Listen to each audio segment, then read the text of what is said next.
Assalamualaikum warahmatullahi wabarakatuh.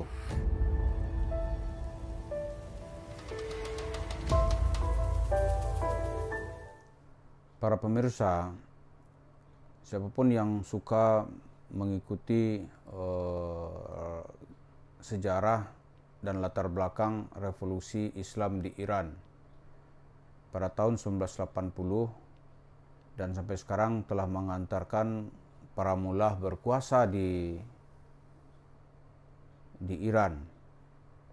Ada hal yang tidak bisa dan harus diketahui, yaitu pemikir Islam Iran atau ideolog revolusi Islam Iran namanya Dr. Ali Shariati.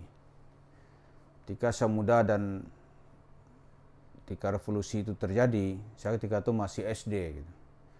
Tapi kemudian buku-bukunya banyak diterjemahkan, diterbitkan oleh penerbit yang paling utama, yaitu penerbit Mizan.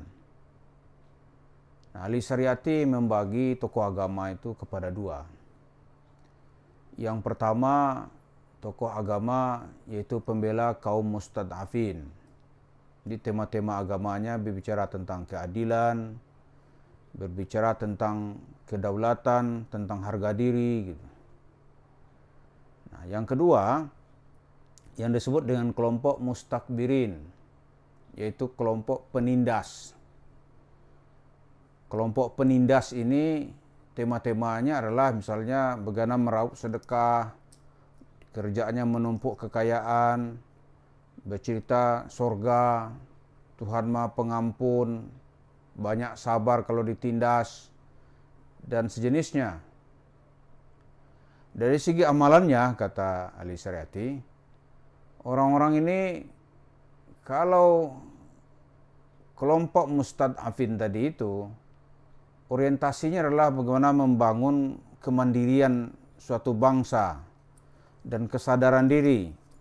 Tapi kaum mustakbirin ini lebih cenderung memanfaatkan situasi dan menari-nari di atas penderitaan pengikutnya.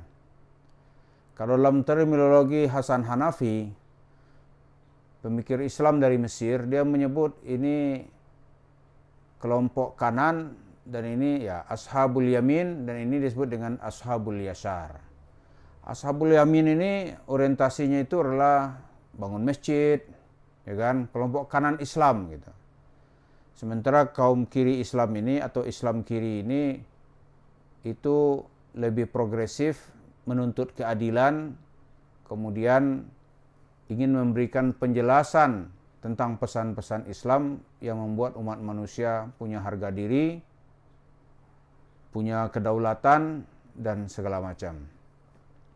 Karena kita masih berbicara dalam suasana kemerdekaan, kita bisa mengklasifikasikan pejuang-pejuang kemerdekaan seperti Bung Karno itu disebut sebagai imam mustad'afin, pemimpin nasionalis yang ingin bersuara bersama kaum tertindas.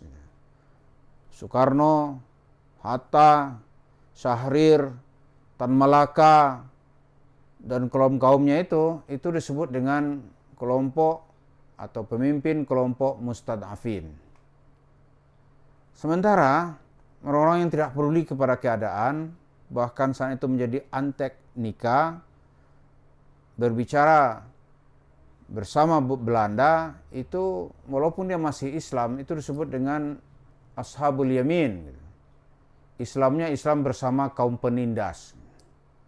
Dari dua terminologi ini, kalau kita turunkan lagi, sebenarnya sebagian besar gitu, cerita-cerita di tengah keislaman di masyarakat kita ini lebih banyak itu untuk melanggengkan situasi. Karena itu dia ingin memanfaatkan situasi yang ada untuk memperkaya diri sendiri. Inilah yang disebut dengan kelompok penindas. Kalau dia menjadi ustadz, kita sebut ini ustadz penindas. Kalau dia menjadi pengurus masjid korup, maling uang jemaahnya, dan bersama-sama dengan kaum penindas ini mengorbankan jemaahnya. Kalau dari dua terminologi ini, Yusuf Mansur masuk kemana gitu? Secara pasti dia adalah termasuk dalam kelompok penindas, penghisap darah jemaahnya, dan tidak mau mengeluarkan pembelaan ketika masyarakatnya ada masalah. Kalau ada masalah dia skut, diam, atau kalau perlu kabur gitu. Misalnya ya, ini yang lagi ribut sekarang ini, perempuan-perempuan dilecehkan di dalam acara Miss Universe. Ya kan? Kan banyak tuh laporan ke Kapolda, Bareskrim Polda, dia dilecehkan, diperhinakan, hak-hak dan harkat sebagai perempuan merasa dilecehkan, maka dia mengadukan halnya. Yusuf Mansur dalam hal ini hakul yakin kita, dia diam aja. Kenapa? Karena dengan cerita ini nggak ada untungnya dia mendapatkan uang. Tapi dai-dai atau tokoh-tokoh agama yang peduli bagaimana harkat dan harga diri perempuan itu harus dibina dan dilindungi, pasti dia akan membela. Inilah yang disebut ustadz pembela kaum tertindas. Dia ditindas oleh aturan-aturan yang ada gitu. Misalnya ketika buruh ribut misalnya, dia menuntut kenaikan gaji dan perbaikan upah. Nah, kelompok penindas pasti nggak akan peduli. Dalam hal ini kenapa kita masukkan Yusuf Mansur sebagai kelompok penindas? Dia nggak mungkin berbicara gitu. Karena ketika dia berbicara itu akan menyentuh kepentingan kolega-koleganya dan dia sangat takut akan kehilangan itu. Seperti kita lihat ya di Indonesia itu dalam kasus Miss Universe, kenapa orang seperti Yusuf Mansur diam gitu. Pertama, keuntungan langsungnya nggak ada. Kalau dia berbicara dia pasti takut. Seperti kita tahu di Indonesia itu ada 3 kelompok ya Miss begitulah. Yang pertama yang disebut dengan tadi itu Miss Universe. Itu konotasi berkolaborasi ke Amerika sana. Dipimpin misalnya nih oleh PT Kapela Swastika Nasional. Adapun nanti Miss World Universe atau Miss World Indonesian Universe itu grupnya dipimpin oleh MNC Group. MNC Group itu komandan utamanya itu Bapak Haritanu. Dengan pimpinan hariannya itu istri beliau, Liliana Haritanu. Nah, kalau Yusuf Mansur ribut gitu, dia akan berhubungan nanti dengan Haritanu Group atau MNC Group. Oh, mati dia. Yang ketiga yang disebut dengan Putri Indonesia gitu. Putri Indonesia dipimpin oleh Ibu Muriati Sudibyo atau keluarganya gitu. Nah, tujuannya tentu kita tahu bagaimana mempopulerkan semua produk kecantikan supaya masyarakat lebih peduli untuk membeli produk kecantikan. Jadi di belakang cerita Miss itu ada cerita ekonomi. Miss di depan, di belakangnya bagaimana produk-produk ini bisa laku gitu. Nah, Yusuf Mansur kenapa nggak berani bicara gitu? Karena sedikit saja dia berbicara, karena itu bagian dari koleganya. Kalau dia nanti berbicara, pasti nanti akan bersentuhan. Walaupun yang digugat sekarang ini ke Bareskrim Polda oleh peserta Miss Universe itu adalah dari organisasi Miss Universe. Ya kan? Tetapi di samping Miss Universe, hal yang sama, cerita putih kecantikan atau ratu kecantikan, ada lagi namanya yang disebut dengan World Universe. Dan ada lagi namanya nanti Putri Indonesia gitu.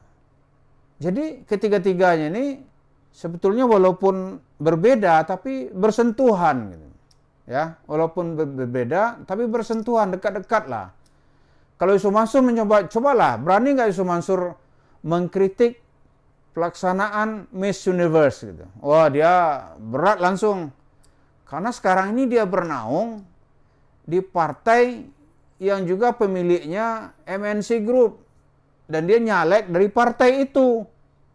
Dia nggak mungkin lah dia akan berani. Karena itu keuntungannya terganggu, Ya, kalau bagaimana kalau dengan Islam? Ya, Islam bodoh amat lah gitu. Mengorbankan Tuhan aja dia berani, cerita-cerita palsu aja dia tega, apalagi ini pelanggaran yang menimpa perempuan di mata dia. Dia nggak peduli.